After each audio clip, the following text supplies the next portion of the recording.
అత్యంత హేళగా కార్యాలు చెయ్యగలిగినటువంటి రామచంద్రమూర్తి యొక్క దాసానదాసుని నేను. నా పేరు హనుమ. శత్రు సైన్యములను మర్దించడంలో నాకు నేనే సాటి. 1000 మంది రావణాసురుడు వచ్చినా ఎదురుగుండా నిలబడినా ఈ భుజాదండానికి వాళ్ళొక పురుగు. చేత్తో కొట్టి చంపేస్తాను.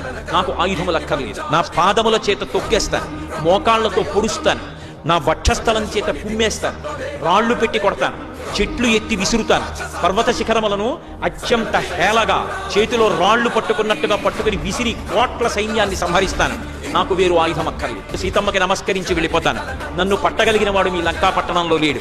మీ ప్రభువుకే చేత కాదు, మీరెంత. నేను రామచంద్రమూర్తి యొక్క దాసానదాసు.